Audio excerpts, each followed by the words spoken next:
Welcome to our Bible study. My name is Clint McElroy. Today we'll be in the second half of 2 Samuel chapter 13. I do want to give everyone a heads up. This material today is of a mature nature and you should review it before showing it to children.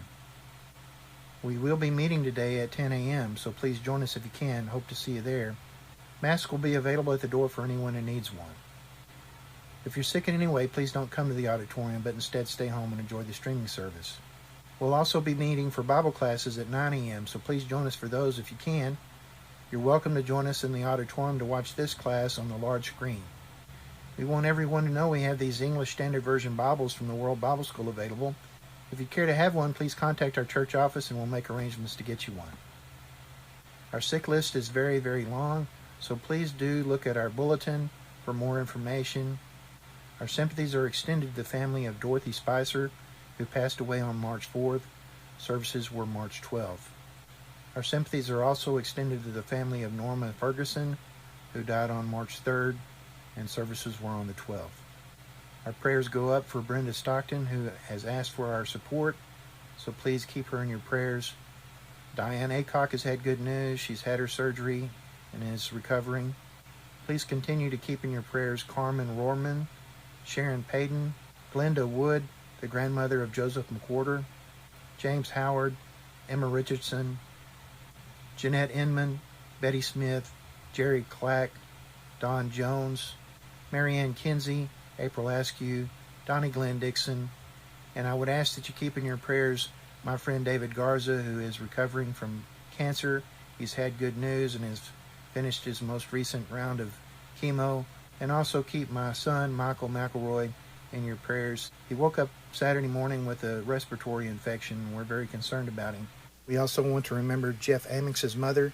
Jeff is with her now.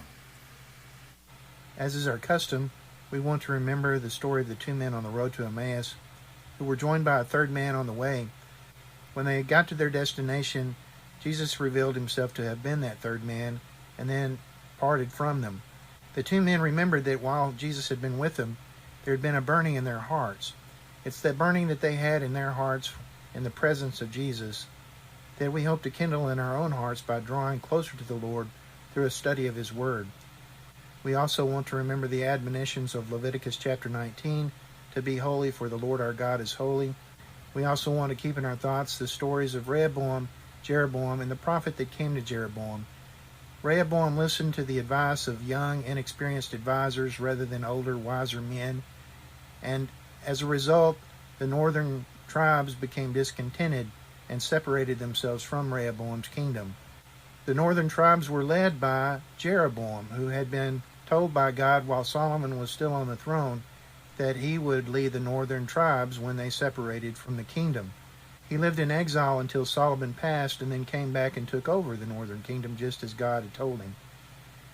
But instead of doing what God had told him to do, which was lead them in the same way that David had led, he chose to raise up high places in the mountains and told the people of Israel that they should worship their God there, the God that led them out of Egypt. He set up 2 golden calves, one in each of the high places, and set up a false priesthood to facilitate the people's worship there. All these things were an abomination before the Lord, of course. It was counted as sin against Jeroboam and every king that ruled over Israel after Jeroboam. Many of those kings may have had very little else that God held against them. God counted them as sinners because they had done these things. They supported these high places in the mountains. God didn't just let Jeroboam do this. He sent a prophet. That prophet came and told Jeroboam that he was doing wrong. Jeroboam resolved to do it anyway. As that prophet went on his way home, he was met in the way by another prophet, a prophet from Israel. And that prophet told the first prophet that he should come and eat with him. He just wanted the honor of his presence and told the prophet a lie that God had told him he should come join him. The first prophet believed the second prophet and went and ate with him. And God took that man's life as he left the presence of the second prophet to go on the rest of his way home. It's a terrible thing. It's a terrible story. It's a story that admonishes us to remember that when we have the truth and choose to believe a lie, we will be held accountable. And I believe that that's why the story is there and recounted in the way that it is. because the people of Israel believed the lie of Jeroboam going forward, and it was counted against them. So that's why we study. We go to the scriptures so that we'll know what the Lord has said. We'll know when we hear a message whether or not that message is from God. If that message is from God, then great, we've got a message from the Lord.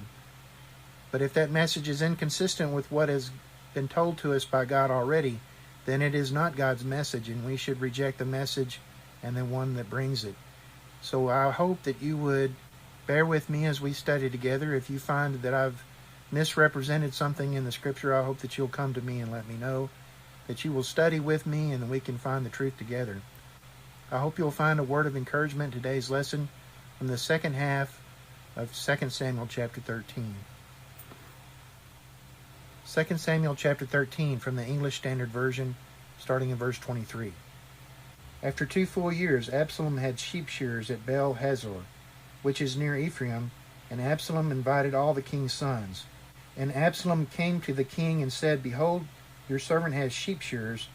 Please let the king and his servants go with your servant.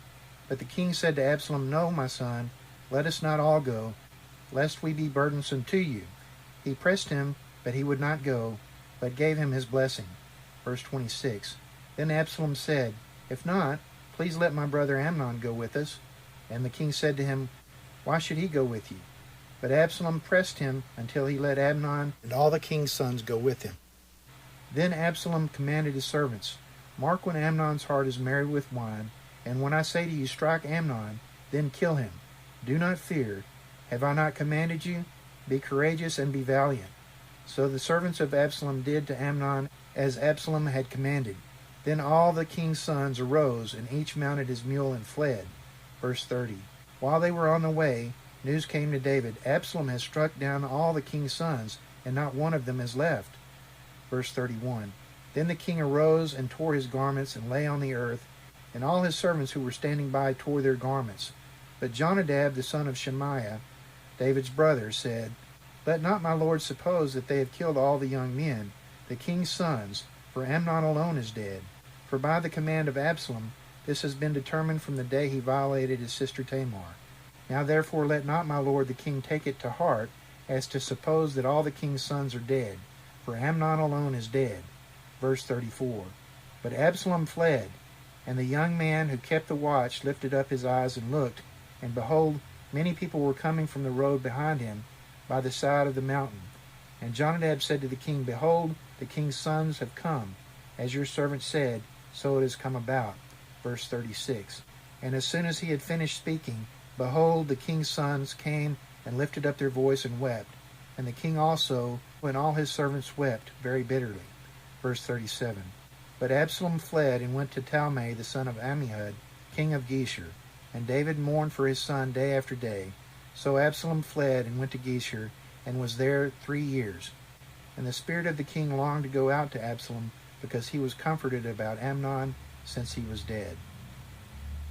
Okay, so last week we studied out of the first part of chapter 13, and of course the events of chapter 13 are tied back to the events that transpired as we read out of chapter 11 and 12, where David committed that sin with Bathsheba and tried to cover it by calling Uriah the Hittite in from the battlefield. And when Uriah the Hittite did not do those things that David anticipated he would do when he came home from the battlefield, he sent orders back with Uriah the Hittite that Joab was to set him in the fiercest part of the battle and leave him there to die, which Joab did. And so Uriah the Hittite was killed by the sword of the Ammonites.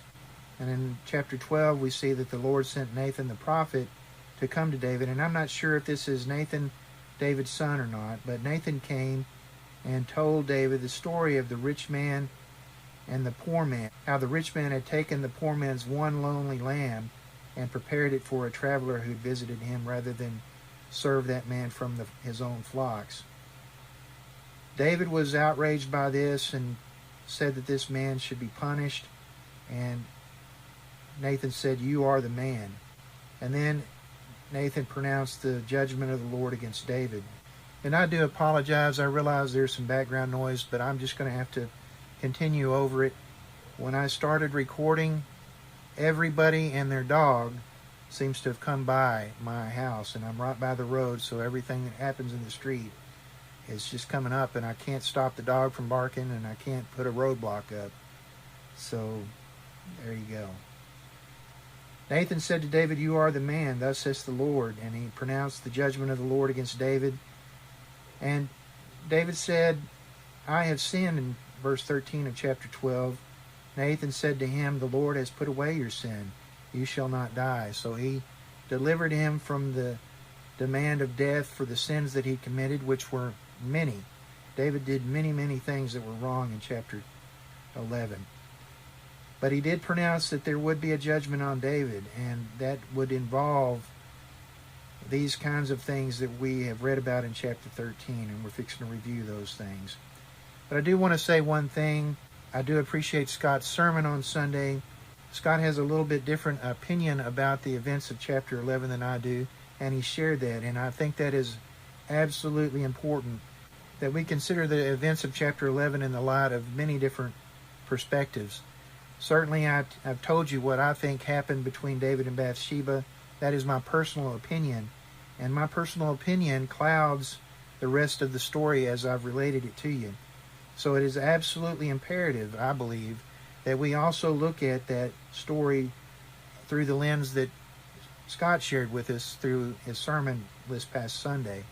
So I do appreciate his sermon, and I appreciate his perspective. And I believe that perspective is worthy of all consideration. So please, if you haven't heard Scott's sermon from Sunday, please go listen to it, because it's very important, and it gives a very enlightened view of the story of David and Bathsheba. And specifically, it is that Bathsheba was not innocent in those events, as I tend to believe. And I believe that not just because of the story as recounted in chapter 11, but because of how the events of chapter 13 unfold. Now, there's no real tie between those events as far as their conduct, but because God has a tendency of visiting judgments upon people after the sins that they've committed, I tend to believe that it is an indication that the events of chapter 11 were a certain way. That's not to say that I'm right, and I don't know that I'm right. And that's why it's very important that we consider alternative beliefs, alternative possibilities. So I do love Scott's sermons, and I hope that you will benefit from them if you have not already. Now, that said, I will continue to give my opinions about these passages that we read based on my perspective and based on my personal conviction that the things that David did were of a similar nature to what Amnon did with Tamar in chapter 13. Last week we studied out of chapter 13 that Amnon was taken by Absalom's sister Tamar. Now, Tamar was a family name in the Judah. Tamar was the name of one of the wives of the sons of Judah out of Genesis. We read a short story there about how Judah's first son was married to a woman named Tamar, and when he died because he was not acceptable to the Lord, according to their procedures, the next eldest son was to take the wife of the eldest son, if she had not given birth to a child, and provide her a child. And that second son also failed to do that correctly and was killed by the Lord. And the third son of Judah was a son that was too young to be married off and given in this relationship. So Judah made an agreement with Tamar that he would send his son, this last son, to Tamar once he was old enough. But he did not abide by that agreement. And as a result, Tamar tricked Judah when he was on a quote-unquote business trip. She led him to believe that she was a cult prostitute at the city gate, and he slept with her under the conditions that she would hold his signet ring, his cord, and his staff until he provided her a goat. And of course, she was not really a prostitute, so she didn't So she didn't wait around until he brought back the goat. And when he sent a servant with the goat, she was gone. A few months later, she turns up pregnant, and Judah was informed that she was pregnant, and he wanted to have her killed. So he sent for her to have her put to death, and she brought that staff, she brought that signet ring, and she brought that cord, and Judah had to accept that he'd done an unrighteous thing, that her righteousness was greater than his own. And it is that child from Tamar that became the son of promise in the family of Judah that led to this point in time. So Tamar is a very popular name, and now we see that Absalom has a sister named Tamar. So she was apparently a very beautiful girl and a virgin, and Amnon was taken with her. He was consumed with lust toward her. It says in the verse 1 that he loved her, but I prefer to think of this as infatuation. He was completely taken with her, infatuated with her, and lusted in his heart after her. And he had done this so much that he became ill, it says in verse 2, because he lusted for his sister Tamar, and it seemed impossible to Amnon that he could do anything about it. But this friend of his, Jonadab, that we'll see later in the chapter as well, the son of Shemaiah, I'm saying Shemaiah, it may be Shemiah, but I'm trying to be consistent and say Shemaiah, who was David's brother. Jonadab was a very crafty man, it says in verse 3, and he had a plan. So he had this plan. He approached Amnon and said, "Why are you so haggard morning after morning? Tell me what's up with you." And Amnon confessed to him, "I love Tamar," in verse 4, "my brother Absalom's sister." Jonadab had a plan, and he immediately told him, "Lie down on your bed and pretend to be ill, and when your father comes to see you, tell him that you want your sister Tamar to come to you, prepare bread, and then she will prepare bread in your sight and feed it to you." So Amnon took that advice. Now this is my little point of contention there. What was going to happen after that? Now there were not many options. So Jonadab's advice and plan led to this thing, and Amnon followed that plan, did exactly what Jonadab had suggested, and indeed the king came and then sent for Tamar to come and prepare bread for her brother Amnon, which she did. And she prepared this food, and Amnon was apparently there in her presence as she prepared it. And again, I expressed that I had some questions about that whole circumstance, where she had prepared it, why Amnon was in her presence directly as she prepared it, not apparently in his bed. And then he sent out all of the servants in their presence. And again, what were the servants doing if they were not preparing bread? Just one question after another. But basically, it culminates in the execution of the plan. Amnon says, "Hey, Tamar, bring those loaves of bread that you've made in to me and feed them to me while I'm laying on my bed in my chamber." None of the servants are around, so Tamar goes in, and Amnon takes her and forces her. She says, "No, my brother, do not violate me." In verse 12, "For such a thing is not done in Israel. Do not do this outrageous thing. As for me, where could I carry my shame? As for you, you will become as one of the outrageous fools in Israel." I'm slightly paraphrasing there. "Now, therefore, please speak to the king, for he will not withhold me from you." So it looks like she's under the impression that the king would actually allow them to be together, which in my view is still incest. Even under the law, it would still be incest. But she was she was under the impression, apparently, and maybe she just wanted to make Amnon stop.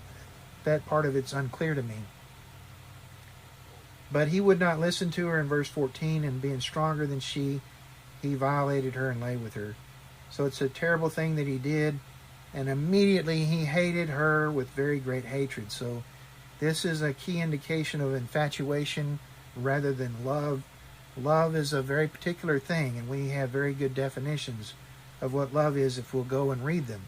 And what Amnon had in his heart toward his sister Tamar was not love. It was, in fact, something quite different from love.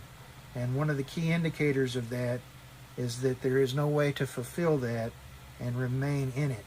So he had this hatred grow in his heart, a resentment toward her that was greater than the love with which he had loved her, it says in verse 15. He says to her, "Get up and go." And she said, "No, my brother, for this wrong in sending me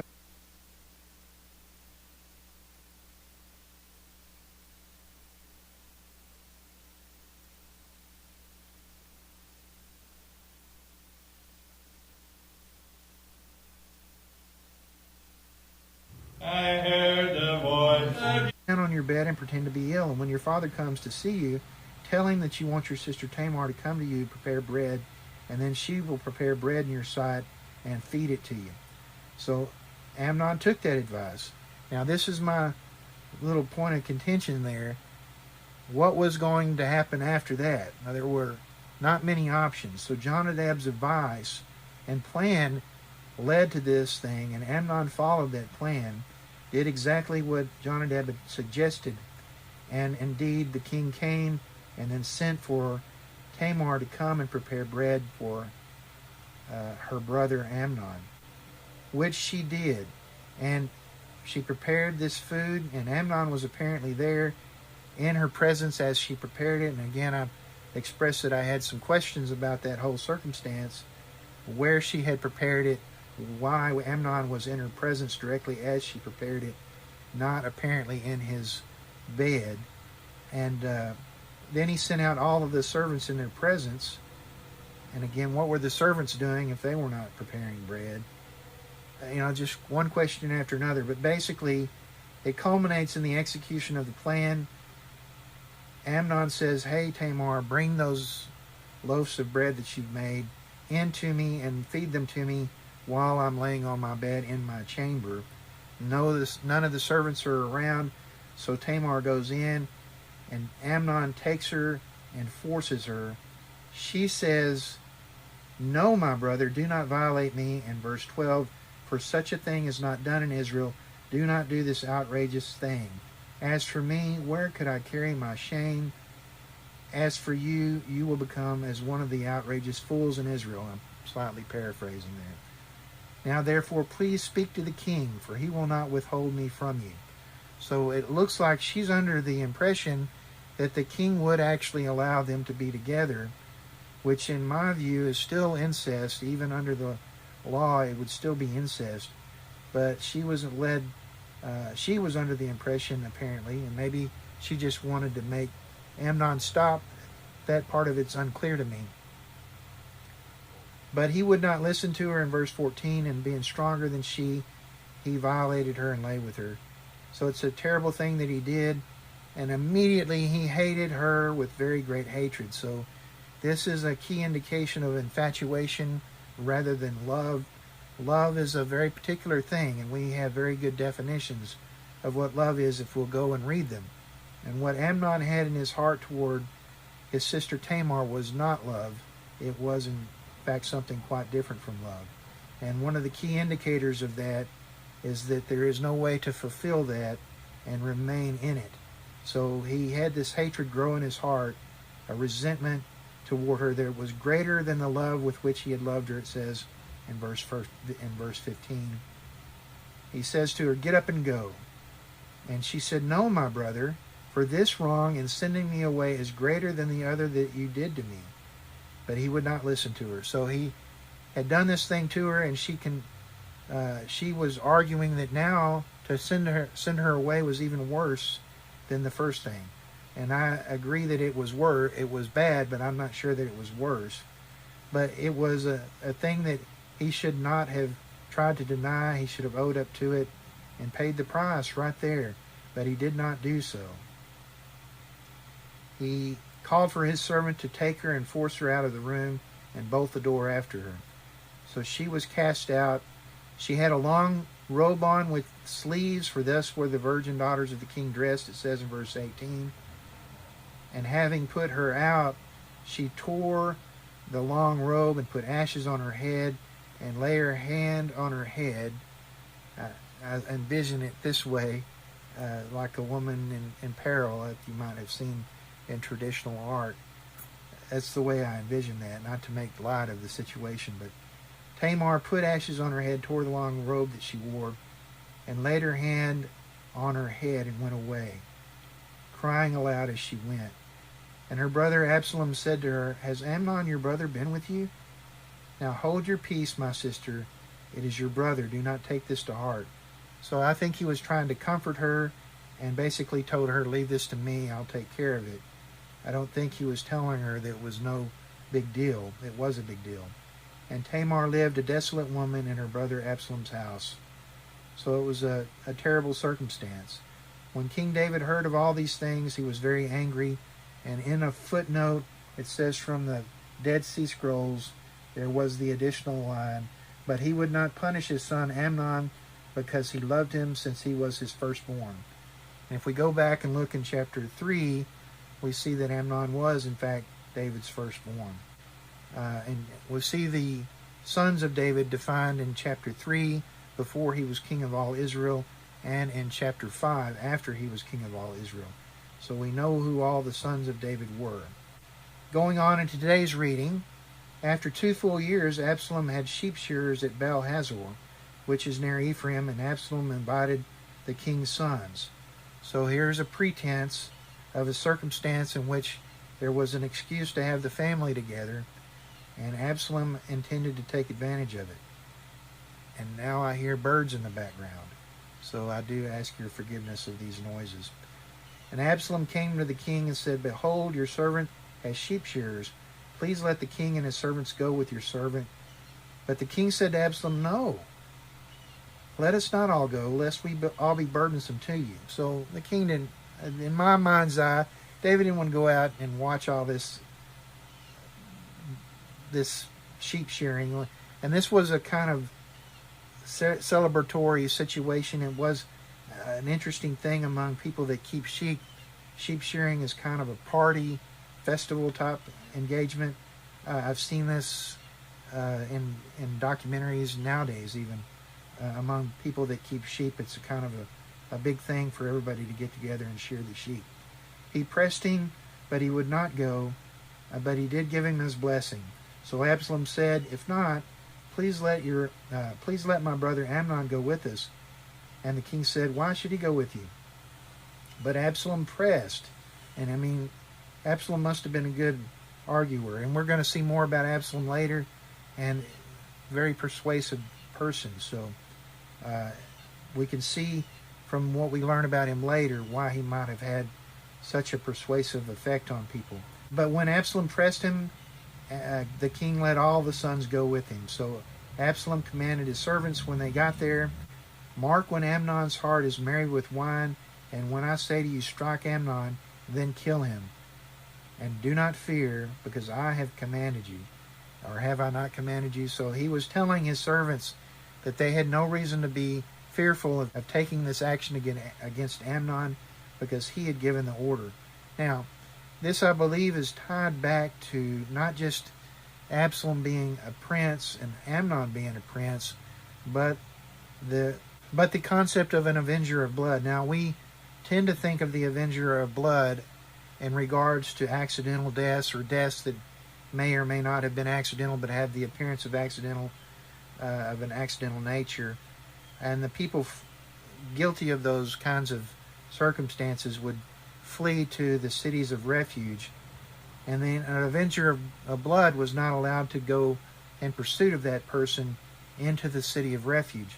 And it's all kind of complicated. It's very unclear from a simple reading of the law who this avenger of blood is. But Absalom here is playing the role of avenger of blood, and his command to these servants, I think, is an indication that he's telling these men that they would bear no guilt in their participation here, because he was an avenger of blood. The circumstance of the violation of Tamar was a violation of the law that could result in death, and that his role was to carry out that death, and their help in this would not be held against them. They would not be considered murderers for their work here. And of course, we don't know what ultimately happened to these servants, but it is an interesting thing that this is recorded here, and then we don't hear anything else about him. So it says in verse 29, so the servants of Absalom did to Amnon as Absalom had commanded. Then all the king's sons arose in a panic, and each mounted his mule and fled. So they all ran off in fear that their own lives were in danger. While they were on their way, the news about the situation arrived to David before any of them had arrived. And the news was Absalom had struck down all the king's sons, and not one of them had been left alive. The king arose and tore his garments, and lay on the earth in mourning, just totally overwhelmed with fear of this news. And all the servants who were standing by tore their garments as well. But Jonadab was here in the presence of David, not with the sons out at the sheep shearing ceremony. Jonadab, the same son of Shemaiah that had given Amnon this instruction in chapter 13, first part of chapter 13. But he said to the king, let not my lord suppose that they have killed all the young men, the king's sons, for Amnon alone is dead. For by the command of Absalom this has been determined from the day he violated his sister Tamar. Which tells me that Jonadab was Absalom's confidant. So here we have a little interesting conundrum here. Jonadab made these plans with Amnon in the first part of the chapter, and was apparently, and this is my opinion again, a co-conspirator with Absalom to put Amnon to death. And so this is an interesting thing, and we don't know anything else about Jonadab's participation here. So this is a weird circumstance that Jonadab is caught in here. Now therefore let not my lord the king take it to heart as to suppose that all the king's sons are dead, for Amnon alone is dead. And Jonadab knew that. So that's very, very telling to me. Continues in verse 34, but Absalom fled, and the young man who was keeping watch there where David was lifted up his eyes and looked, and behold, many people were coming from the road behind him by the side of the mountain. Jonadab said to the king, behold, the king's sons have come. As your servant said, so it has come about. And as soon as he had finished speaking, behold, the king's sons came and lifted up their voice and wept. And the king also and all his servants wept very bitterly, it says in verse 36. So Jonadab's statement had proven to be true. The king's sons had indeed survived, but Absalom had fled. Verse 37, he fled and went to Talmai, the son of Ammihud, king of Geshur. Now, Absalom was the son of a wife. If we go back over into chapter 3, we see that Amnon was the son of Ahinoam of Jezreel. And Absalom was the son of Maacah, the daughter of Talmai, king of Geshur. So when Absalom's going to Talmai, he's going to his grandfather's home. And he was a king of Geshur. So we see here this relationship that Absalom had was to this foreign king. It wasn't like he was going off into the wilderness as David had done on occasions. He had run off to live as a prince in a different land. David mourned for his son day after day, so Absalom fled and went to Geshur and was there for 3 years. And the spirit of the king, it says in the English Standard Version, longed to go out to Absalom because he was comforted about Amnon since he was dead. There's a footnote here that says that the comparative translation would be cease to go out. So David had holed up. He was not going out to see anyone. I think it's probably translated properly here in the English Standard Version. The intent was that he had ceased to seek out Absalom because he was comforted about Amnon's death, given that Amnon had done the thing that he had done. He just accepted that Amnon was dead and did not seek to pursue Absalom for this violation or perceived violation. Now, if Absalom was working as the avenger of blood in this circumstance, then he was certainly not to be held for this death in any way, form, or fashion. And that is another strange thing about the avenger of blood. So, the avenger of blood is an interesting study in and of itself. Certainly we as Christians are called to be forgiving, and we are to be forgiving because we have all been guilty of our own violations of the law. We are not to be judgmental about others who have violated against us, violated the law or violated something against us. We are to be forgiving. And this is a tall order, but it is one that I think we should happily yield to. It's a telling story. It's a hard story to read because of all the terrible nature of the violence toward family members, sexual abuse, murder, all these things done in the open before everyone, just as the Lord had predicted in judgment against David. Terrible, terrible thing to have the wrath of God fall on your shoulders. I hope you found a word of encouragement in today's lesson. I hope you will keep these things in mind as we face our trials from day to day. It's an interesting thing to see God at work in the lives of kings and realize that He's still at work in the lives of the leaders of this world today. We're in a situation right now, and we need to be praying for our brothers and sisters in both in Ukraine and in Russia. A lot of times we leave Russia out of our equations because we don't like what we see happening to the Ukrainians because of the Russians, but we need to remember that there are many brothers and sisters in Russia being called on to do things that are not right, and we need to remember them in our prayers as well. And there are many there who will suffer as a result. And we won't hear those stories as much as we hear the stories of our sisters and brothers in Ukraine, and certainly we should be prayerful about them. Our heart goes out to them. If you can find a way to support them, I hope that you will do so.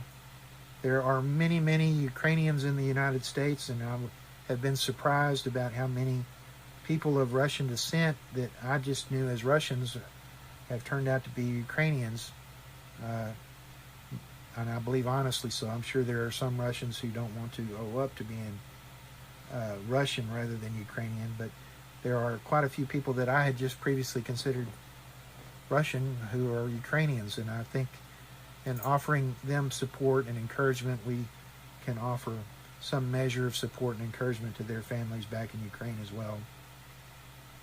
I hope you will do so if you have opportunity. We will be meeting today at 10 a.m., so please join us if you can. Hope to see you there. If you're sick in any way, please don't come to the auditorium, but instead stay home and enjoy the streaming service. God bless and have a great week.